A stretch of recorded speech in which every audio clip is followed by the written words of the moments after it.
Hello friends, welcome back to Sandy Food Recipe. இந்த வீடியோல நம்ம சப்பாத்திக்கு ஒரு சூப்பரான பட்டாணி கிரேவி பண்ண போறோம். சோ அதுக்கு பட்டாணியை 8 மணி நேரத்துக்கு முன்னாடியே ஊற வச்சிட்டு ஊறின பிறகு இந்த பட்டாணி எல்லாத்தையும் ஒரு பிரஷர் குக்கர்ல சேர்த்துக்கோங்க. முங்குற அளவுக்கு தண்ணி வெச்சுக்கோங்க. பட்டாணிக்கு தேவையான உப்பு, கொஞ்சமா மஞ்சள் தூள். இதெல்லாம் சேர்த்துட்டு நல்லா வேக வச்சு எடுத்துறலாம். பாருங்க நல்லா வெந்திருக்கு. இந்த பட்டாணி எல்லாம் தனியா வடிச்சு எடுத்துக்கோங்க.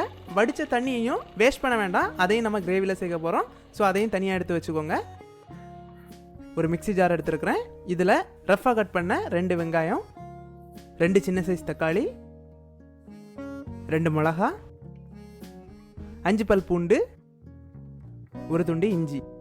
இதெல்லாத்தையும் சேர்த்து நல்லா பேஸ்டாட்டு அரைச்சு எடுத்துக்கலாம். பேஸ்டா அரைச்சு எடுத்தாச்சு. இன்னொரு ஃப்ரெஷ்ஷான பேனில் 3 டேபிள் ஸ்பூன் அளவுக்கு எண்ணெய் எடுத்துக்கோங்க. எண்ணெய் ஹீட் ஆனதுமே நம்ம ஏற்கனவே அரைச்சி வச்சிருக்க வெங்காயம் தக்காளி பேஸ்ட் எல்லாம் நம்ம இதில் சேர்த்துடலாம். எண்ணெயில இருந்து நல்லா வதங்கட்டும். நல்லா வதங்கின பிறகு 1/2 டீஸ்பூன் வத்தல் தூள், 1 டீஸ்பூன் கரம் மசாலா, 1/2 டீஸ்பூன் மல்லித்தூள், 1/4 டீஸ்பூன் மஞ்சள் தூள் சேர்த்து எல்லாத்தையும் நல்லா மிக்ஸ் பண்ணி எடுத்துக்கோங்க. இது கூட நம்ம ஏற்கனவே பட்டாணி வேக வச்சிருக்கோம். இதே மாதிரி நம்ம பட்டாணி தண்ணி சேர்க்கும் போது அதோட டேஸ்ட் ரொம்பவே நல்லா இருக்கும்.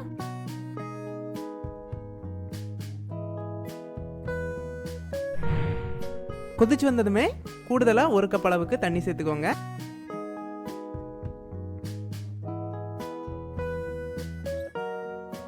இந்த கிரேவி எல்லாம் நல்லா கொதிச்சு வரட்டும். கொதிச்ச பிறகு நம்ம ஏற்கனவே வேக வச்சு வச்சிருக்க வெள்ளை பட்டாணி எல்லாத்தையும் இதோட சேர்த்துடலாம்.